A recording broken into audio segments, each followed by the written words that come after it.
But welcome everybody. This is our third installment of our Zoom at Noon series, Carolina, the first 50 years. And we're at the halfway point. We've had two amazing lectures from John Hyatt, historian and interpretive a guy out at Charlestown Landing, talking about the proprietary period and charters and sort of the preparations for the European settlement at Charlestown. We also heard last week from Dr. John Marcoux about indigenous landscapes. And today we're really pleased to have a great talk from Nicole Isenbarger, who's the archaeologist at Charlestown Landing. Before I introduce her, I just wanted to reemphasize, if you are a tour guide and you want continuing education credits, just write your name in the chat, and I'll be making a list as we go along for continuing education credits, and I'll send your name into Lee Burbage at the city, and we'll kind of wrap that up at the end. But let me introduce my friend Nicole. If you don't know her, she's really brilliant. She's one of several amazing women archaeologists in our area that I get to work with occasionally, and I love it. Nicole has over 25 years of experience working on archaeological sites, both here in the Southeast and in the Bahamas. She did her undergraduate work at the College Charleston. She's worked for a variety of government, private, nonprofit entities on projects ranging from the archaic period, so early, all the way up into the early 20th century. Her first sort of field experience and her internship during her undergraduate was at Colonial Dorchester State Historic Site. And that really kind of, I think, infused her with a lot of fascination for the early colonial period, which is another fantastic reason that she is perfect for the job that she's in. A lot of her early work experiences were also downtown Charleston, working with archaeologist Martha Zierden from the Charleston Museum. Nicole got her master's degree from the University of South Carolina in anthropology, and she really has focused on colonial commerce, local agriculture, industry and markets, the African diaspora, and symbolic anthropology. A lot of her research has looked at pottery that was used and made locally by enslaved Africans in their daily life, spiritual practices, and as marketed ware to help them purchase necessities and support their families. Nicole's been the archaeologist out at Charlestown Landing since 2015, and she's currently researching that early 1670 colonial settlement, 1670 to 1680, before the town moves and even after. She's going to talk to you today about the things that she is finding out at Charlestown Landing. And I also want her to talk to you about when you can come and visit and really kind of focus in on that archaeology out there. So, Nicole, I'm going to mute myself and let you take it from here. Thanks for being here. Thank you for that great introduction, Catherine. I'm really excited to be talking with everyone. I've seen the other two talks and they were fantastic. So hopefully I can fall right in line with that. And I'm going to be telling you a little bit now. John Hyatt set up the stage for the founding of the colony and some of the background of why they were and the people that were founding it. Marcoux talked about the indigenous Native Americans that were here and what was happening here with the relations. And today I'm going to talk about the actual towns. We're doing archaeology on that first 1670s settlement before they move over to the Charleston Peninsula today. And more recently, there's been a resurgence of interest in the 17th century, and this new scholarship is changing the ways that we perceive and interpret this time period.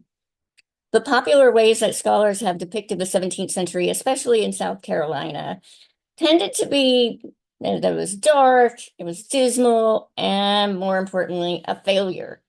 And if we're lucky, like the historians will devote like 2 sentences to it this time period and move on. There's really not a lot. More recently, Andrew Aga, a local archaeologist and my husband, his research has pointed out that South Carolina historians rarely devote more than a few sentences, like I said, and that, in the narratives about the colony being a failure, the colony doesn't truly succeed until we get rid of the lords proprietors and out from under the English rule. Um, but we're actually seeing in the new scholarship that this is really quite a different time period, and I'm trying to show that the archaeology is reflecting and falling in line with all of this new research too. With the restoration of Charles II to the English throne in 1660, we see a great deal of social and political change. After the beheading of his father, Charles I, Charles II and his supporters had gone into exile throughout Europe.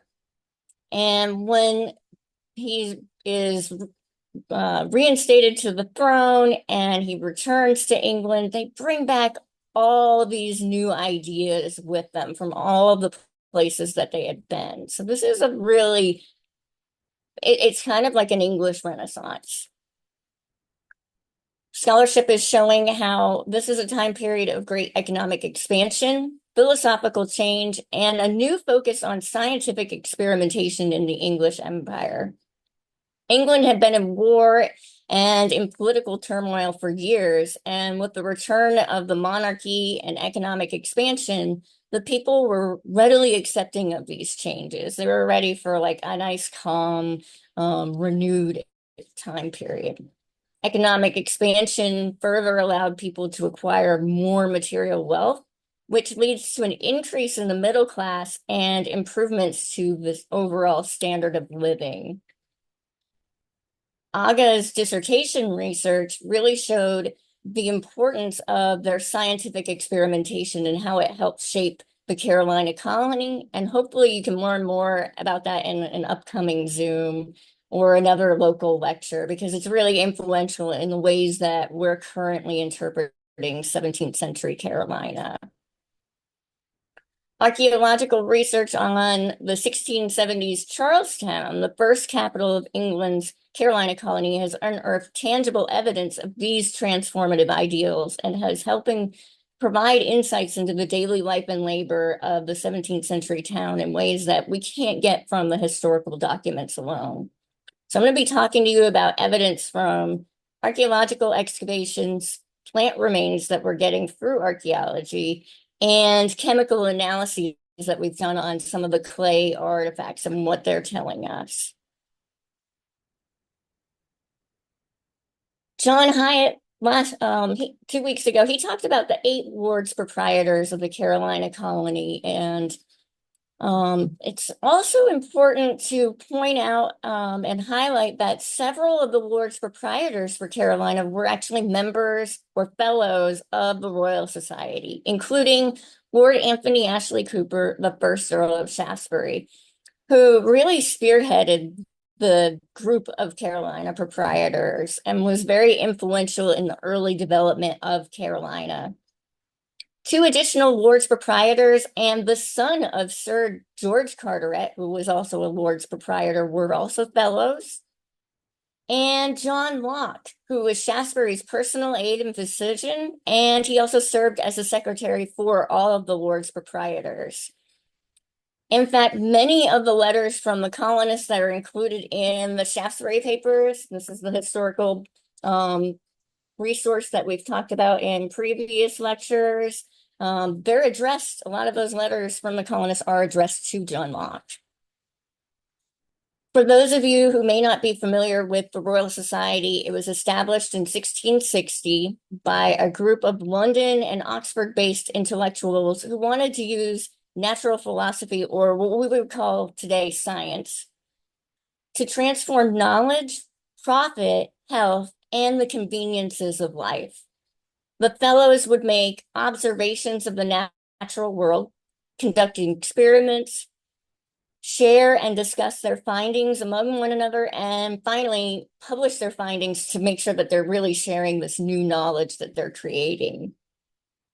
Some other famous fellows that you may recognize include Robert Hooke, Robert Boyle, Isaac Newton, and John Evelyn.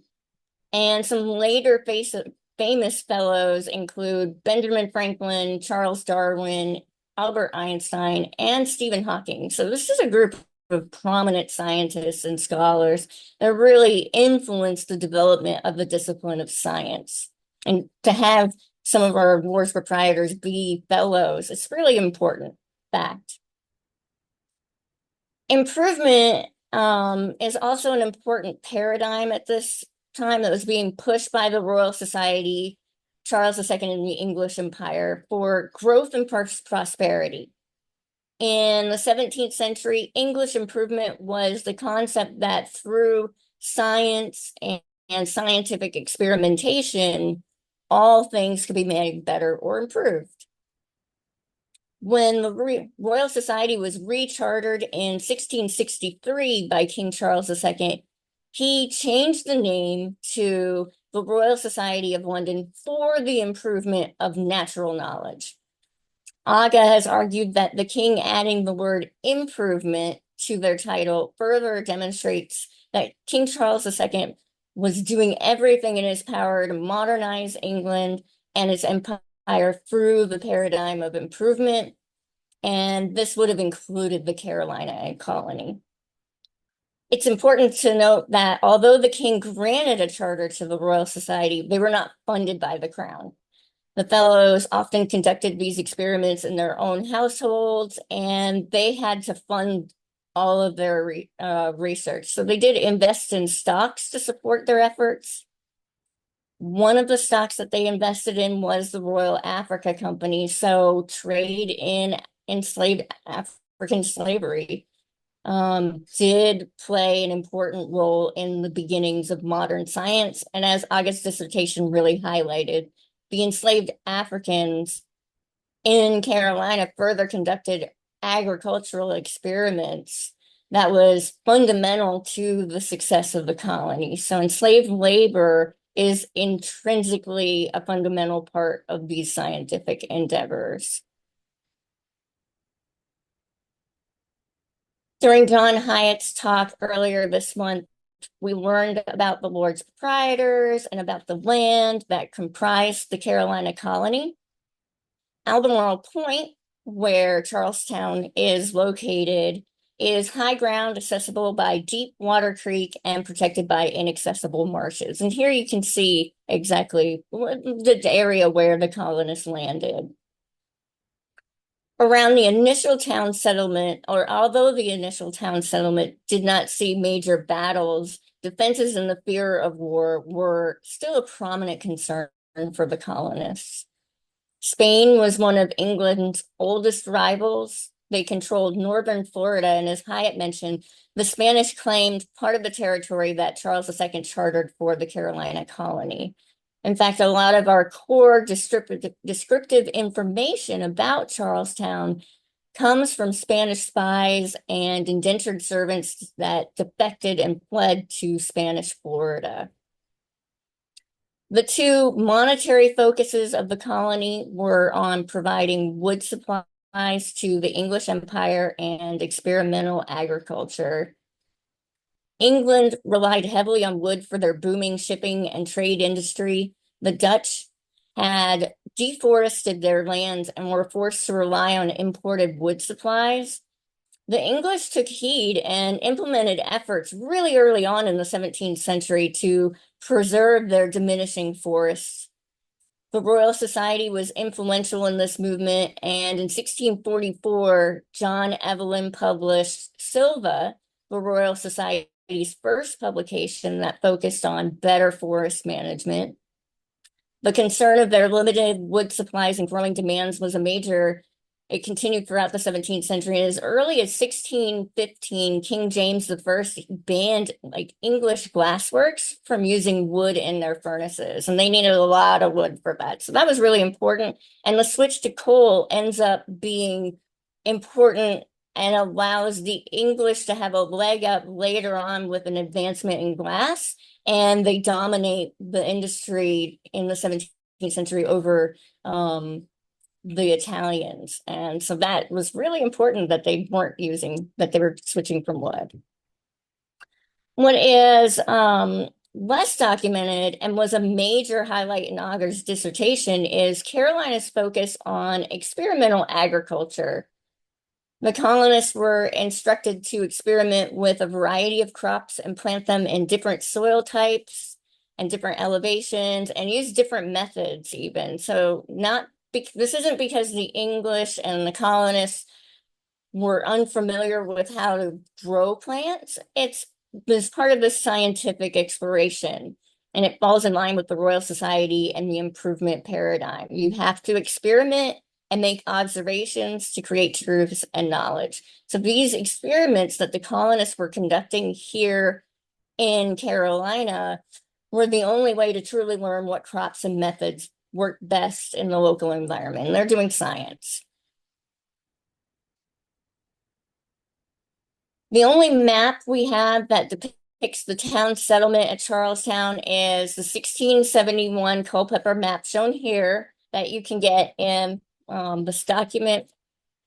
The map shows 29 different properties, including the private lots, which are highlighted with the red arrow here. Historic documents describe the town as including several landholders, suggesting the presence of improved town lots with homes and workshops, the governor's residence, a public storehouse, and a neighboring church and churchyard. Accounts also mention roads connecting the town lots to the surrounding private plantations, which you see here, and a bridge on the southeastern part that goes to the Lord's Proprietor's plantation, where they're conducting experimental crop gardens as well. So let's take a closer look at the settlement and the areas I'm going to be talking about today. You see, it consists of 8 linear town and skinny town lots. These are highlighted in red. Those lots were privately owned and each had a little bit of marsh access. This is the actual landing, and then in green, you can see the town commons. That was public lands used for grazing livestock and planting crops. The blue boxes mark where archaeological excavations have identified 17th century buildings associated with the settlement. So you can see that we have buildings and not just the private town lots, but also the town commons. Since experimental agriculture was a core economic industry for the early settlement, I'm going to start talking about the archaeological evidence we have for those experimental crops first.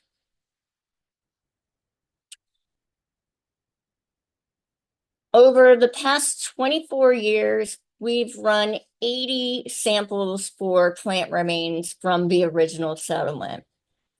These were collected in both the town lots and commons, and the results offer evidence of the ways the indentured servants, enslaved Africans, and colonists created the landscape, and they provide us with a context for our archaeological components in the original settlement. We've identified evidence of the colonists' initial development of the town. Plants like ragweed, goldenrod, and thistle are really good indicators for soil disturbances, and they're usually associated with clearing for the settlement and agriculture to create environments that were favorable for these plant varieties. We see all 3 of these present in both the town and common, suggesting that the entire settlement was cleared and prepped soon after the colonists arrived. Samples from an excavation unit in the town lots recovered bamboo phytoliths in context from 1670 to the first year or 2 of the settlement.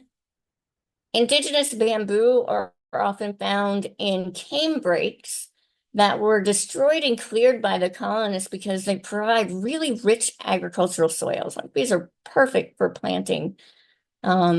And these samples are also high in bark and wood, and it reflects evidence of the combustion of wood or forest clearing. So we see right away they're clearing the lands, especially where those town lots were, because they weren't granted yet, and they're getting them prepped for agriculture.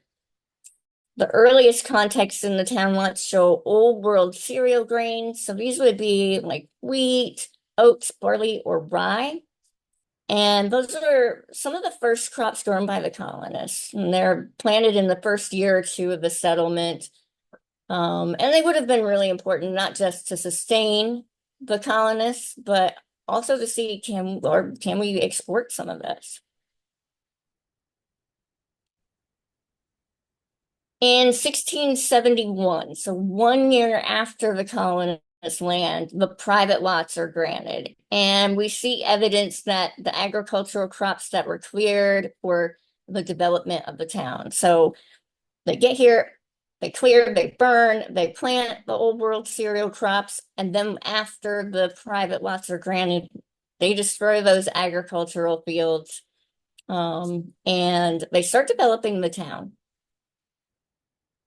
The London fire of 1666 destroyed so much of London, and after that, Charles II pushed for improved architecture and mandated that all new buildings in London and the colonies be built in brick. Colonists followed this mandate whenever possible and when the resources and labor needed were available.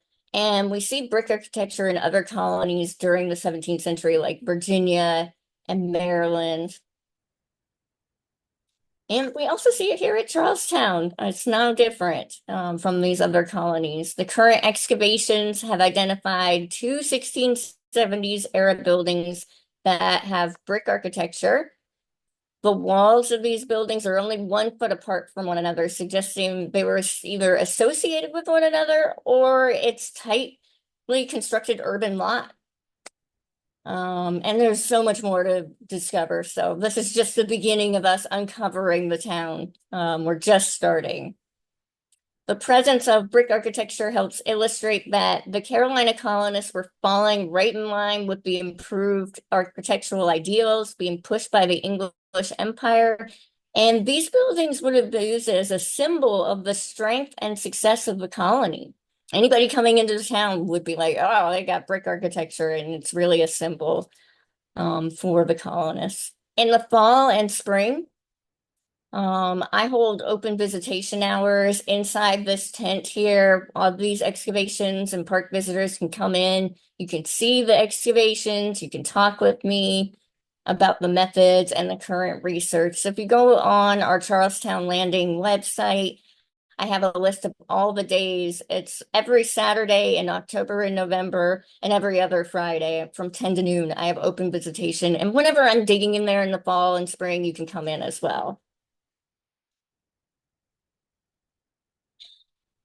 The building, this is a plan of my excavations, and where I have it highlighted here is the main building that I'm focusing on right now. The other brick building is right next to it here in this upper corner. And this larger highlighted building has at least a brick foundation.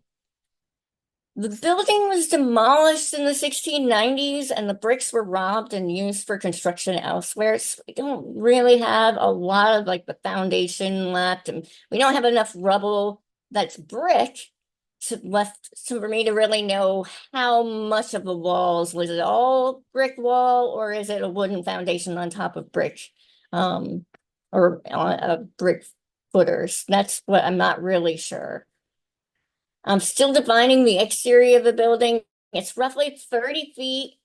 These are 5 foot square units here. So it's roughly 30 feet by 25 to 30 feet wide. It was likely 2 to 3 stories.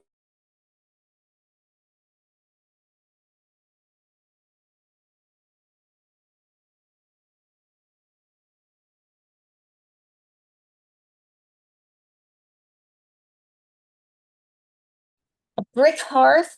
And here's a photo of the brick hearth. And this is one of the brick walls.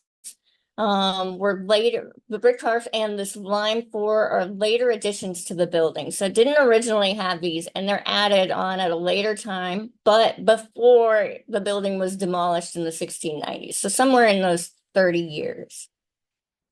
I just uncovered what appears to be another brick hearth in the opposite end of the building.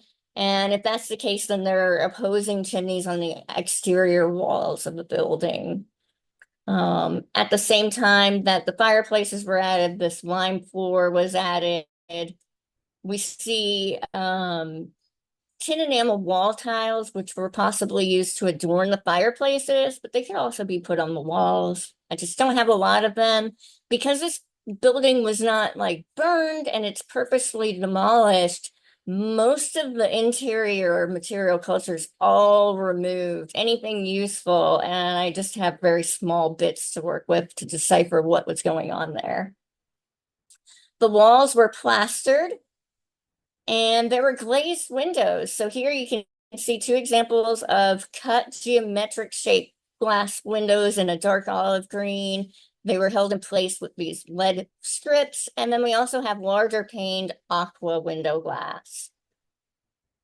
The lack of roofing slate suggests that the building likely had wooden shingle roof. The new building mandates would have discouraged the use of thatched roofs in densely populated areas like the town wants, but we do see them elsewhere in the commons. So the recovery of this roofing hatchet right underneath the architectural rubble for the building suggests that it likely did have wood shingles, or at least some wood was associated with the building. And when they were dismantling it, this tool got set down and it got covered over by the architectural rubble and lost. I observed a lot of difference in the colors and textures and the brick fragments from the demolition rubble. The local clays are too similar chemically to pinpoint where the bricks were made, but we can compare how similar the bricks are from one structure to, to one another. So when I did Dr. Carolyn Dillion from Coastal Carolina University, shown here, she's doing portable X-ray fluorescence. And with this tool, she can get the chemical makeup of the bricks. And what we learned from looking at the intact brick fragment structures, foundations, and the rubble was that there are three different brick mixes. So they're getting them from three different clay sources, and it helped us see the way the building was used for time. There's a really early brick foundation that was demolished that has a different signature. Then the brick wall fragments that are intact, those all are similar. And then this brick hearth that was added much later to the building, that has a different signature too.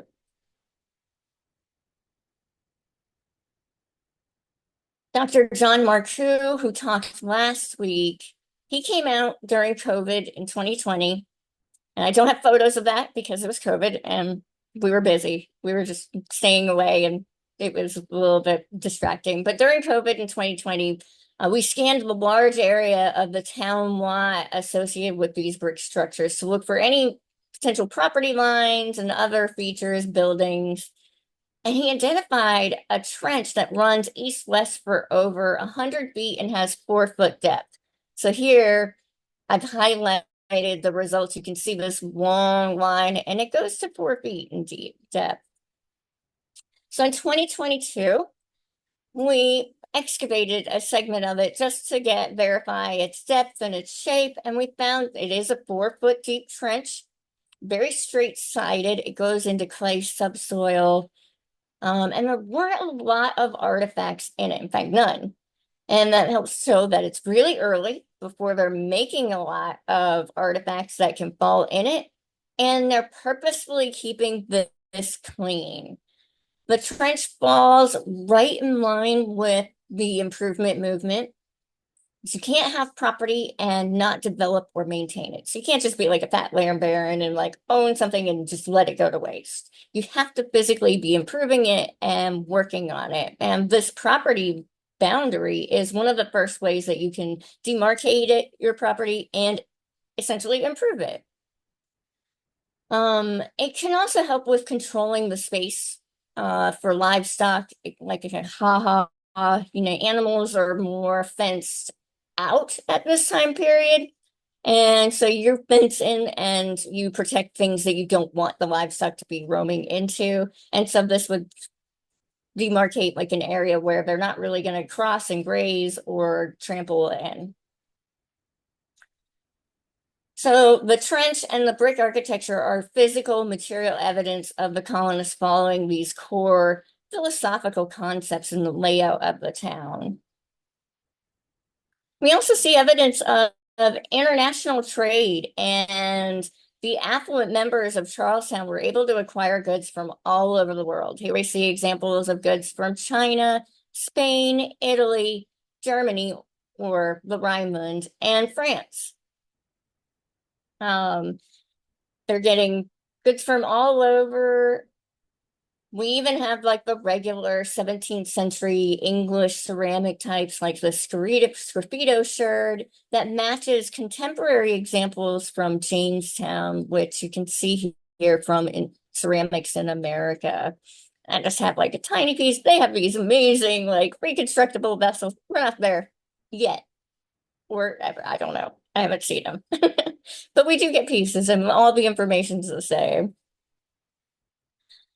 The people occupying the town lots have access to a variety of refined artifacts. Most significantly, they had Chinese porcelain, which you see here, and that isn't readily available for the middle class in the Charleston markets until like the 1730s, 1740s, but they have it right away in the 1670s.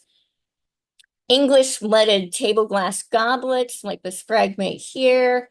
Um, in the late 17th century, the English glassworks developed a new form of clear glasswares that allowed them to dominate the table glass markets over the Venetian glassmakers. And this new form of glassware is partially influenced by the need for improved glass in the scientific experiments that were happening at that time. So all of that is knowledgeable of the people using these, and it's really a significant symbol of England when it's on their tables.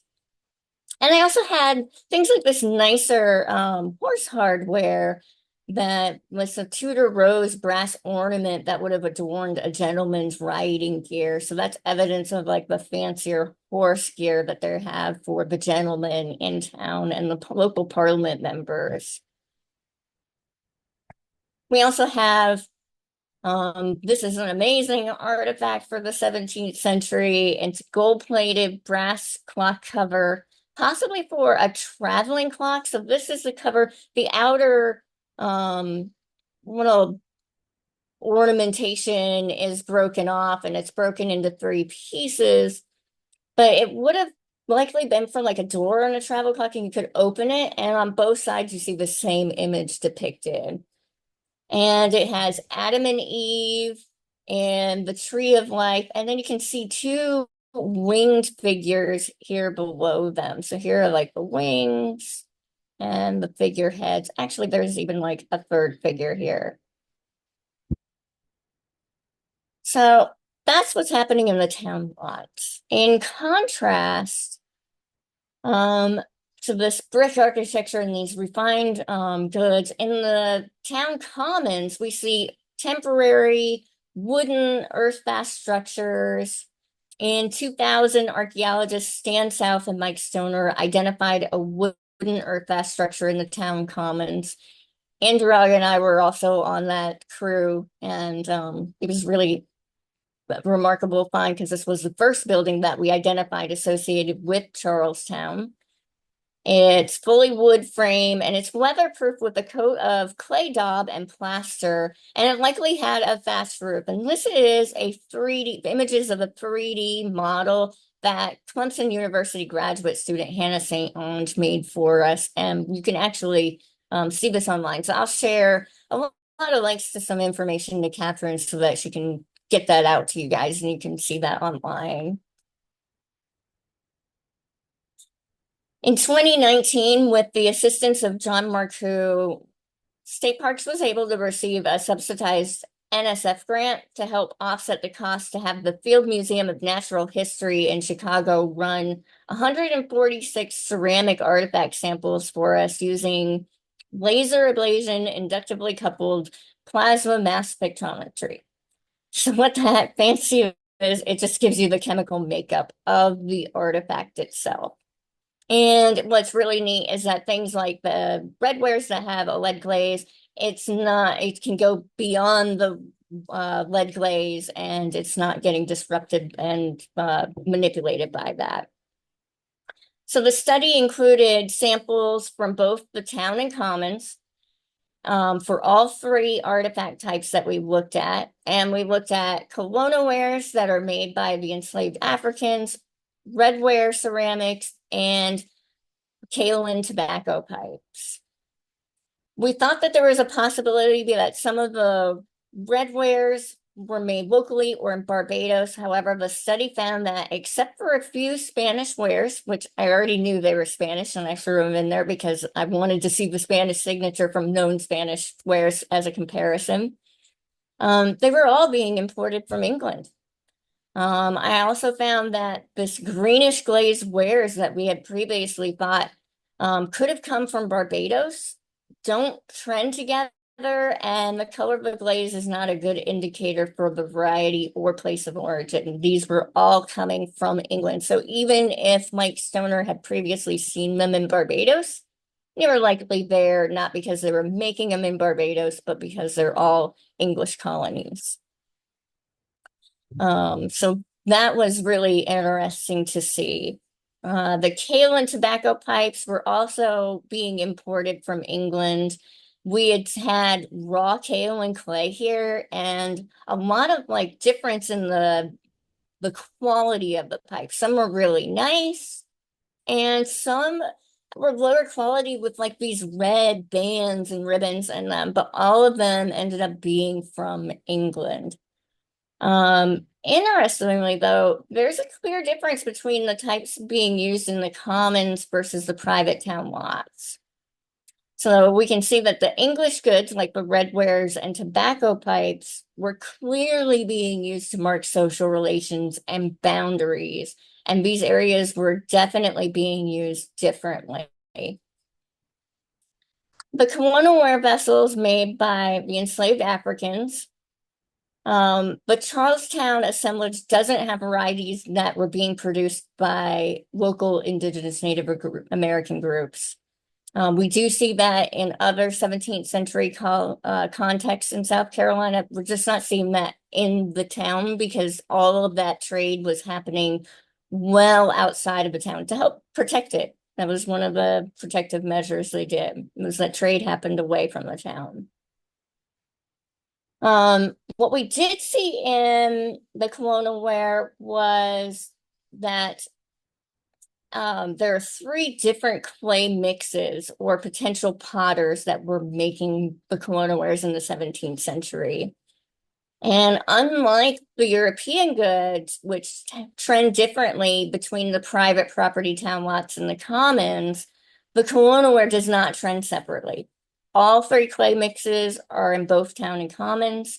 Same with vessel forms and temper types. So much like the labor of the enslaved Africans, it was used on both property types. So their craft wares are also used on both property types. And it talks to the usefulness and the necessity of these items that they're creating for the daily life of the colonists.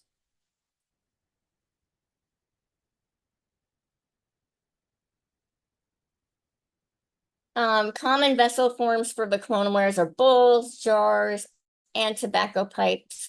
We have spalls, which are when water gets trapped in the clay and it's not properly dried before it's fired, or when a vessel is cooked for too long without water over a fire. All that water will like heat up and start to boil inside, and then it bursts and explodes out, and it creates what we call a spall. So that's really showing like local use and production. And then this tobacco pipe, this is where the mouth of the user would be. And the sharp angle towards the smoker or user, that is a clear West African form. We don't see that on indigenous pipes. And so these are made by enslaved West Africans. We know from account of Communis, a Spanish spy, that there were over 100 enslaved Africans in the town. He's concerned with describing the defenses of Carolina. So he's likely only talking about the enslaved men.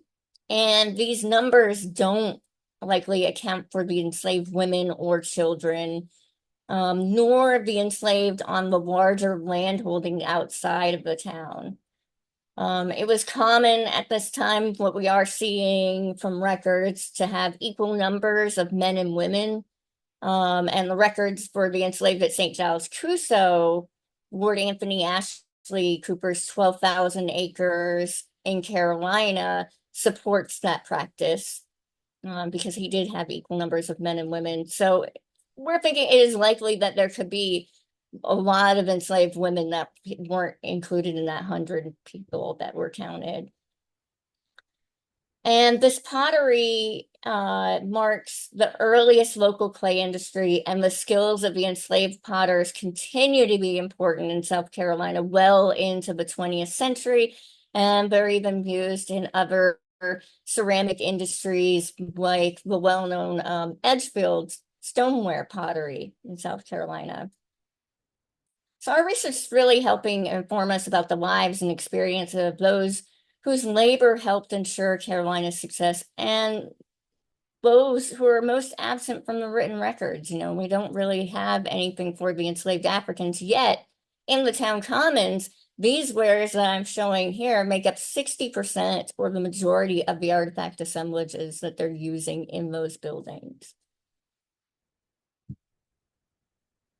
Other labor that the enslaved Africans and indentured servants are doing in the town commons are experimenting with crops. And here's a list of the plant remains that we've identified in the town commons.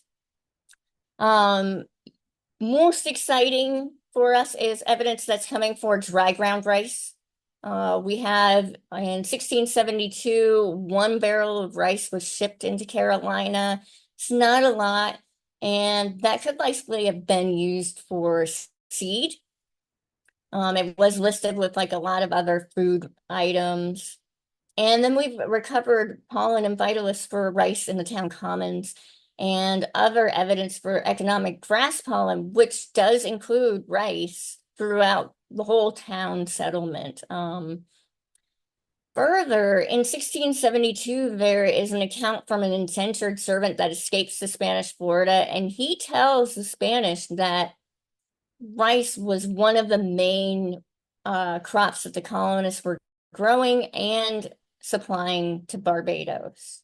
So we have evidence of that, and that was really exciting because this is the earliest known evidence of them with rice. So they're experimenting with it much earlier than we had originally thought. I also have evidence of them processing likely economic grasses like rice. So underneath this lime floor, I talked about the earliest brick before this lime floor goes in and before we even have the brick foundations. There is some early brick structure here.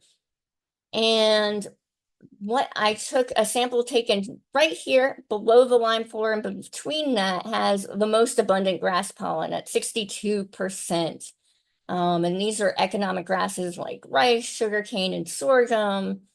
And from all the evidence, it's really supporting that it was likely rice. And then below it, that drops from 62%, we have 17.5% grass pollen. So you can see there's like this, that really shows that by the time the buildings start getting used, that they're no longer using this as an agricultural field. This is an area of processing. So it shows that changing use through time. We also see cultivated grass pollen. It's high all throughout the colony, like the whole town settlement here. And that shows like a really good recovery from our samples, and we're really helping show that it really is related. And we have good recovery, so it's supporting our findings and ideas about that. What we see in the town lots is much different, a lot fewer plants that they're growing. Um, the domesticated cereal grains were recovered from the earliest colonial context, like I said before, and they're planted shortly after the colonists arrived in 1670s. Let's again, probably like wheat and barley. We do have malted barley from likely production of alcohol. And interestingly, these were only recovered in the context within the town settlement. So the old world cereal grains are in those town lots where we also had the bamboo, which is perfect for those kinds of agricultural fields. Corn was identified throughout the 1670s context, and it's just showing that continued importance through time. And the remaining identified cultivars are from the rose family and fruit-bearing plants. One of my main research questions was to test the hypothesis that the brick structure with the lime floor was associated with viticulture or wine. Many of the recovered artifacts appear to be wine related, like wine bottles, mugs, tankards, and that leaded table glass. So I tested this hypothesis to see, my light keeps going off. Did we were recovering grape seeds from these contexts. So I sent off a sample of 100 seeds to make sure and verify that they are grape, and then two other soil samples for them to look and see, was this truly in context, or was this something that like a rat brought in or something? And those came back as being grape. All 100 seeds were all grape seeds. They date to the 17th century, and these are in intact context from the use of the building. That Spanish spy communist, he also talks in his account of Charlestown that the houses in the town had several varieties of grapes growing on trellises. And the colonists in the historic documents, they also list a variety of grapes that they're growing. So um, I, I'm looking to see, can we see if George Beeden, he's one of the property owners for the town lots, but we don't know who owned what town lots. So I'm testing to see, could George Beeden have been involved with this? He was in charge of inspecting all of the barrel staves that were being exported from Carolina. He was the cooper. And when he purchases his downtown property in down where Charleston is today, and the capital was relocated, he pretty quickly starts collaborating with a vintner. So I'm trying to see what is that happening here even early on. We're trying to get that evidence. So we've seen the context for 1670s Charlestown. They're planting old world cereal grains right away. We see land clearing and the development of the town. We see changing use of land and buildings through time paired with the artifacts.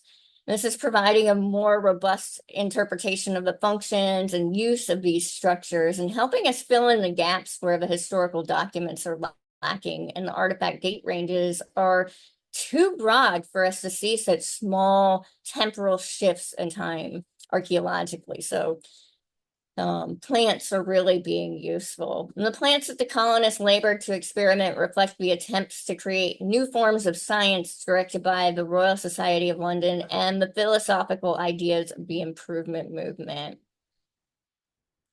And we're really seeing that difference between those private and public lands. Most important, we have some really early evidence of dry ground rice, local clay industry by the enslaved Africans, and possibly even a local wine production, which would have let the English colonists not have to import more expensive Spanish and French wines. The capital is relocated to Oyster Point.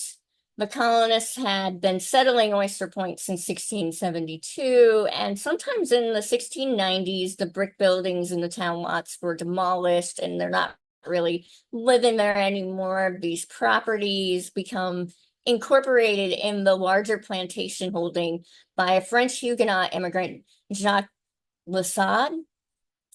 It's now called Old Town Plantation, and in its height in the 1800s, it consisted of more than 1,500 acres. So thank you for your time. We're excited to continue to uncover new evidence and information about 1670s Charlestown. And I hope to see some of you during my public programs this fall, and I'll do public programs again in the spring too. That Thank is you. awesome, Nicole. Thank you so much. I guess we have some time for some questions if you've got them. I know one particularly real interesting one in the chat was from Kimberly, and she was asking if you had initials or dates on the extant lead window pieces. She found some on her own. That is an excellent question. So, the window lead, I've only got like 7 or 8 fragments, and they're at Jamestown right now. And Dane Gamble, one of their main conservators, he is processing them. He's looked at all but one, and unfortunately, the pieces that I have so far do not have initials or dates, but we're actively looking because that would really, really be helpful. Plus, I want to know, is there a difference between when they put those buildings in, the different kinds of windows? It seems like both are being used through time, but I'm not sure. We also had questions about Camunis, and how do you spell him? His name is C-A-M. Tamm, let me see how I spelled it. Mm-hmm. Camunus, maybe? I think Yeah, there's and an extra N or N I somewhere. I think that that was, if I'm right, I think that it's all in Spanish. Yeah. All of his reports are in Spanish, and I think that there was a report with South Carolina Historical Societies magazine when and you can search these online through JSTOR if you've got that subscription, but there was a an analysis of Camunis's basically report back to the Spanish. But it'd be interesting I don't know the original document, so it'd be interesting to look at the original Spanish again with some Spanish scholars, just see if we get any more out of it, for sure. It would definitely help to have another more recent With everything reinterpretation that of you it. know now, like going back to that original document would be cool.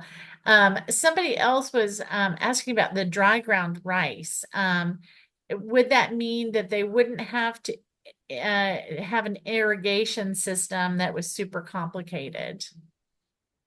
Yes. So the flooding of the field is not absolutely necessary. It just really helps. And so yes, they were doing Keeps it weeds down without and the everything. flooding. Yeah. Yeah. Interesting. So Kimberly also mentioned at St. Luke's Historic Church and Museum in Smithfield, Virginia, 1686, and White Marsh Plantation, we had several of the lead pieces that had initials and dates on the lead, which is really interesting. I Yeah. think one of the things that you talked about throughout, Nicole, was the analysis that y'all are doing, and folks might not be terrifically familiar with, or they might be, but I'm amazed, since 1970 and the 1960s when a lot of the archaeology was done at Charlestown Landing, to now archaeological techniques and technologies have really just zoomed. So there's so much more that Nicole's able to find out with all the science from today, XRF analysis, elemental analysis, pollen analysis, phytolith analysis that really is giving you the chance to understand what was growing at the time, because that's pretty new, right? In the scheme of things, that analysis. I mean, it's been ongoing for over 20 years. Mhm. Because LCU Banks really started collecting the plant Right. remains. But we've like doubled what she's done at least. And just we're really able to like start putting it together and re-looking at the difference between the town and commons. But yeah, I've really been lucky that I have the support of so many skilled scholars that are offering their expertise on all of these different specialized analyses for us. And that's really been instrumental in changing our understanding and helping us learn more. And that kind of goes to a point that we were chatting about when people were logging in. This is, I know this is local for many of us. It's, oh, Charleston Landing's in West Ash. This is a really important site, y'all. I mean, I really do hope that you can join Nicole out in October and November on Saturdays, but go out there and really experience the archaeology. There's so many really amazing discoveries and knowledge that's coming out here. And like Nicole says, being a part of that sort of early Atlantic world kind of research and discoveries and everybody sharing information. It's really exciting times, I think, at Charlestown Landing, especially. And Nicole's a huge part of that, as is John Hyatt. They're really lucky to have the two of you, and we're lucky to have you in our area. So let me quickly, while I'm waiting, I'll just see if we have any more questions, but just to go through the guides who might be getting continuing education credits, have Alice Gordon, Don Grobel, Jack Bowman. I don't know if Maria Estefania, if you need credits, or Paul Hedden, um, and Skip Evans. And I don't know if there's anybody else, but we can put you down. Um, so just let me know in the chat. And several of you asked about recordings, and we will make those available. Just let me know if you want to see the recording. Once I get them uploaded to our YouTube channel, I can share them out with you.